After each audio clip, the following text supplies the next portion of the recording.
Hi, thank you for watching. I'm Leslie Davis in marketing at Skyhorse Publishing. I'm sitting here with Sabeeha Rehman. She is the author of Threading My Prayer Rug by the Arcade imprint here at Skyhorse Publishing.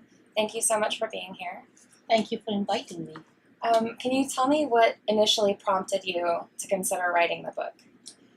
When I came to the United States in 1971 as a young Pakistani bride, there were no Muslim families around, and I had to struggle to bring up my children in the faith.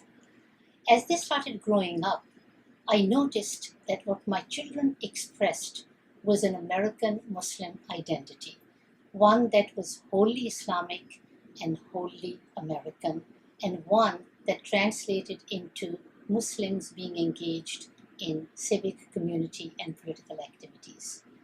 I also realized that this image was in stark contrast to what was being portrayed in the media.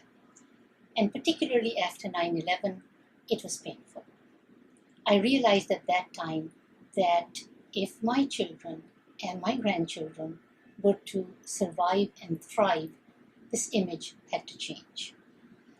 We also knew that we had to go beyond the boundaries of our immediate communities and our comfort zones to get the word out. And it was then that my husband started telling me, "You've got to write that book. You've got to tell your story." So after 20 years, I decided to do just that. And I did that because I wanted to take the reader into my home and show them a glimpse of what a Muslim family is like, so that they may walk away with the impression that Muslims are people just like us. Because I want them to know that the heart of a Muslim mother is like that of any other. And also because I don't want my children and their children to be afraid to say, "I am a Muslim." In writing the book, did you discover anything internally or externally that surprised you or that changed the course of the book? What surprised me was how much I remembered. When I started writing, things started coming back to me that I had not thought about in the longest time.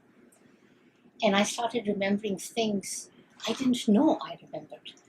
It was as if the windows and the doors were getting unlocked, and I could almost experience a sensory feeling. The perfume my mother used, not that I could actually inhale it, but I could almost inhale it. I could almost hear the sound of music because I would find myself humming. And dialogue that was taking place came back to me as if I was living in the moment. So that was surprising. And that, of course, made it easy and made it flow. Another anecdote has to do with the question that I get, "Where are you from?" At first, I would say I am from Pakistan, and the person asking me the question would say, "Where is that?" And that bothered me.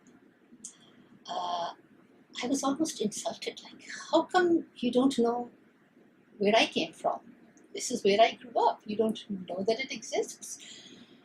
And over a period of time, it became, oh, they are the ones who lost the war. And now I was boxed into, I'm a failure. I'm a loser. So there was that feeling. Now when people ask me, "Where are you from?" I still get offended because I've been living here for over 40 years. I feel very American. I go to Pakistan now as a visitor. So when I'm asked, "Where are you from?" it does rub me the wrong way. And I end up saying Upper East Side, knowing very well what the question is. Yeah, but before that, Murray Hill.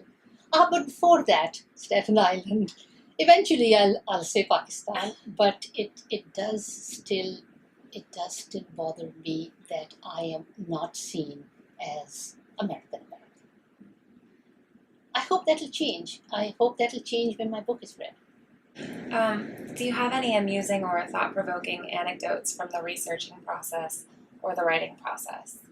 Well, in the writing process, what would happen is that I would be writing about my parents who have passed away, and I would get weepy and teary-eyed. And sometimes when I would write about anecdotes of my childhood or younger days, my husband would walk into the room and find me giggling. So that was interesting. I also found in writing that as I started looking back, I was looking back at things with a different eye. I was experiencing and seeing things not the way I had seen them when I was in the moment. For example, I talk about men lowering their gaze when they speak to me. And these men are conservative Muslim men. And at that time, it would make me very uncomfortable. Like, why? Why can't they look me in the eye and have a conversation? Why do they feel that if they speak with me, they may get attracted to me? We're just having a conversation. So it was embarrassing and it was awkward. It would rub me the wrong way. When I started writing about it, I started reflecting, and I felt that I should have been more tolerant. It's their conditioning, and they feel that they are following the what is ordained in the Quran. And if it makes me uncomfortable, that's my problem. So I'm more understanding, and I see it.